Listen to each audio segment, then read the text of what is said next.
Hola a todos, bienvenidos a una nueva inmersión. Hoy vamos a analizar un tema que ha generado mucha polémica en Colombia. Sí, sí. Se trata de la renuncia de Juan David Correa, el ministro de Cultura, al gobierno de Gustavo Petro. Lo interesante es que tenemos acceso a su propio relato de los hechos, en primera persona, contándonos las razones de su salida y dándonos una visión única desde adentro sobre cómo funciona el gobierno. Sí, una perspectiva privilegiada. Así que prepárense porque la cosa se pone interesante. Hay reuniones de gabinete televisadas, acusaciones de sectarismo y todo esto envuelto en un drama político que ya quisieran para sí los grandes dramaturgos. Sin duda. Correa, para quienes no lo conozcan, es un reconocido periodista y escritor. Sí, Y esta era su primera incursión en la política. exactamente. Llegó con la promesa de impulsar un cambio cultural profundo en Colombia. Ajá. Pero, irónicamente, terminó renunciando por las mismas dinámicas que buscaba cambiar. Es una paradoja, ¿verdad? Una paradoja que no podemos ignorar. Correa siempre ha sido un defensor de una transformación cultural que nos aleje de esas estructuras, ¿no? Sí, Patriarcales, jerárquicas, exactamente. y que en su lugar abrace valores como la hospitalidad, la generosidad, la amabilidad.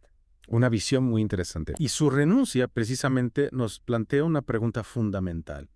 ¿Puede un gobierno que se propone un cambio tan profundo como el de Petro estar a la altura de sus propias expectativas? ¿Es posible cambiar una sociedad desde adentro cuando las mismas estructuras de poder se resisten a esa transformación? Esa es la gran pregunta. Correa describe precisamente una cultura patriarcal arraigada en el propio gobierno.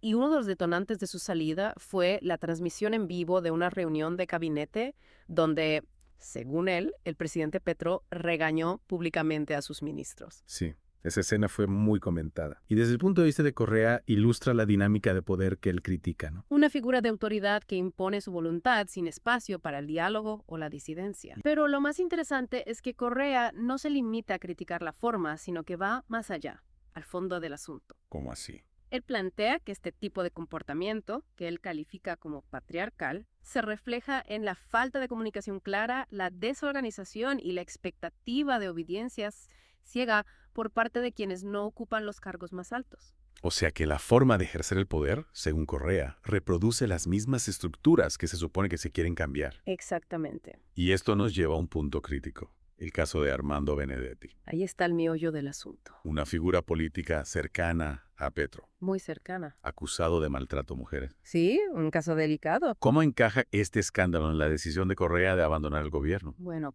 para Correa ese caso fue la gota que colmó el vaso. Le resultaba moralmente insostenible seguir formando parte de un gobierno que, según él, no tomaba una postura firme ante estas graves acusaciones. Se encontró entonces ante un dilema ético. Un dilema muy difícil. ¿Cómo conciliar sus valores personales con la realidad política de trabajar junto a alguien acusado de tales acciones? Esa era la pregunta que lo atormentaba. Debía renunciar a sus principios para seguir formando parte del proyecto político en el que creía. Una decisión muy difícil de tomar. Y aquí entra en juego la idea de acuerdo nacional que promueve Petro. Claro, un concepto central en su discurso. Correa argumenta que un verdadero acuerdo exige límites claros sobre quiénes se incluyen y se excluyen. Sobre todo aquellos que han demostrado comportamientos dañinos. No se trata de un cheque en blanco, ¿no? No, para nada. Sino de un pacto basado en principios éticos sólidos. Exactamente. La defensa de Petro a Benedetti, comparándolo incluso con Jaime Bateman, figura histórica del M-19, fue para Correa una señal de alerta. Una señal muy preocupante. Claro, porque para entender la gravedad de esta comparación es importante recordar quiénes fueron el M-19. Sí, un poco de contexto histórico es necesario. Para quienes no están familiarizados con la historia de Colombia, el M-19 fue un movimiento guerrillero que operó entre los años 70 y 90, conocido por acciones armadas y controversiales. La comparación de Petro fue vista por muchos, incluyendo a Correa, como una falta de respeto a la memoria de Bateman y una trivialización de las acusaciones contra Benedetti. Sin duda. Y además, evidenció una tensión. Una tensión muy clara. Mientras Petro buscaba un acuerdo nacional que incluyera figuras como Benedetti, Correa creía que un verdadero cambio debía partir de la exclusión de quienes no se ajustaban a principios éticos básicos. Dos visiones enfrentadas sobre cómo construir ese acuerdo. Es decir, para Correa, la coherencia entre el discurso y la acción era fundamental. La coherencia sí. No se trataba solo de cambiar las políticas, sino de transformar la forma en que se ejerce el poder y se construye una sociedad más justa. Un cambio profundo, integral. Y este choque de visiones se hizo aún más patente con los comentarios de Petro sobre el feminismo. Ahí las diferencias se agudizaron. Correa criticó abiertamente esos comentarios de Petro, los consideró como despectivos y que minimizaban la lucha por los derechos de las mujeres. Lo que se ve ahí es una profunda divergencia en cuanto a la importancia del feminismo en el proyecto de transformación social que, en teoría, ambos compartían. Claro, para Correa la igualdad de género no es un tema secundario, es fundamental para construir una sociedad más justa y equitativa. Exacto. Y le preocupaba que a pesar del discurso progresista del gobierno, no se viera un compromiso real con esta causa. Claro, él señalaba que esa cultura patriarcal tan presente en la sociedad colombiana se manifiesta en cómo se habla de las mujeres, en la tolerancia a la violencia de género y a la falta de políticas que promuevan la igualdad real. Ya veo.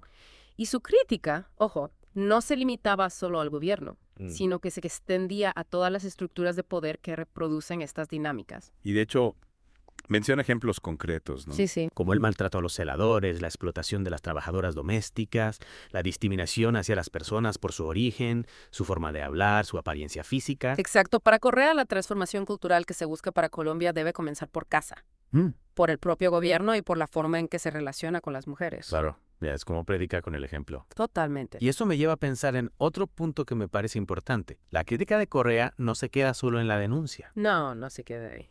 sino que también propone alternativas. ¿A qué tipo de alternativas se refiere? Él habla de la necesidad de recuperar valores como la hospitalidad, la generosidad, la amabilidad, valores que considera fundamentales para esa transformación cultural.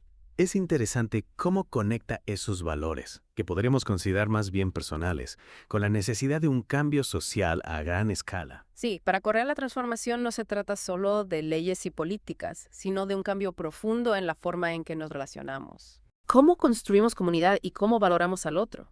Y ahí él menciona a José Pepe Mujica, expresidente de Uruguay, como un ejemplo de un líder que ejerció el poder de una manera diferente. ¿De qué forma? Con humildad, sencillez, con cercanía a la gente. O sea que Correa propone un modelo de liderazgo que se aleja de esa figura autoritaria, vertical, Sí. y que apuesta por la horizontalidad, el diálogo, la empatía. Exactamente. Y esto enlaza con su crítica al funcionamiento interno del gobierno de Petro. Correa describe un ambiente de trabajo donde prima la verticalidad, la falta de comunicación clara, la centralización del poder en la figura presidencial. Sí, y ahí volvemos a la pregunta inicial, ¿no?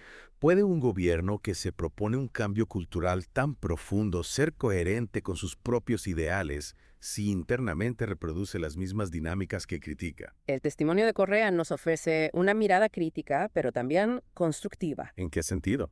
Él no busca destruir ni deslegitimar al gobierno de Petro, sino más bien interpelarlo, invitarlo a reflexionar, a corregir el rumbo. Su renuncia, entonces se puede interpretar como un acto de coherencia con sus propios principios y como una llamada de atención para que el gobierno no caiga en las mismas prácticas que dice combatir. Exactamente, es un llamado a la autenticidad, a la congruencia entre el discurso y la acción, a la construcción de un liderazgo que no se basa en la imposición o la autoridad, sino en el diálogo, el respeto y la construcción colectiva. Y creo que ese mensaje resuena con fuerza en un contexto global donde vemos cada vez más la necesidad de un liderazgo ético y transformador. Totalmente. El caso de Correa nos invita a reflexionar sobre cómo habitamos el poder, no solo en la esfera política, sino en todos los ámbitos de nuestras vidas. Es una pregunta poderosa. ¿Somos coherentes con nuestros valores en la forma en que nos relacionamos con los demás, en cómo tomamos decisiones, en cómo construimos comunidad? Una pregunta que nos interpela a todos, Sin duda. sin importar nuestra ideología o posición social. El cambio cultural que buscamos para la sociedad debe comenzar por nosotros mismos, de pensar, de actuar y de relacionarnos con los demás. Y que es donde creo que el testimonio de Correa adquiere una relevancia que va más allá de la política colombiana. Nos hace preguntarnos si es posible realmente un cambio social profundo desde las estructuras de poder. Es que la experiencia de Correa nos deja con esa pregunta, ¿no?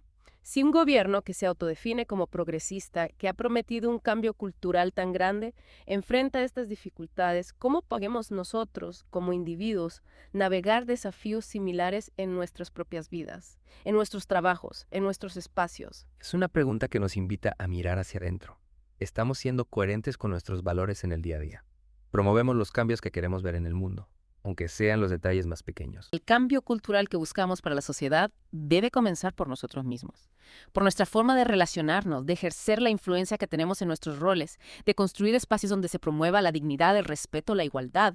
No podemos esperar un cambio desde arriba si no lo practicamos en nuestra propia vida.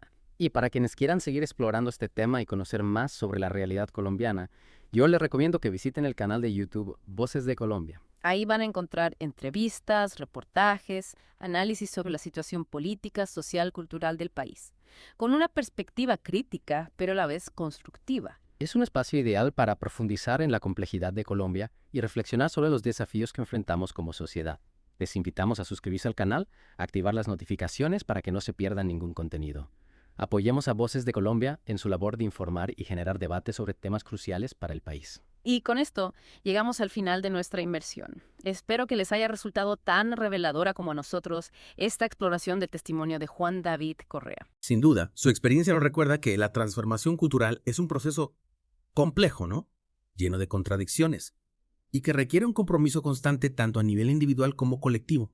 No hay fórmulas mágicas, pero sí un camino que podemos construir juntos, paso a paso, con honestidad, con la voluntad de ser mejores. Hasta la próxima. Y que la búsqueda de una sociedad más justa y equitativa nos guíe siempre en nuestro camino.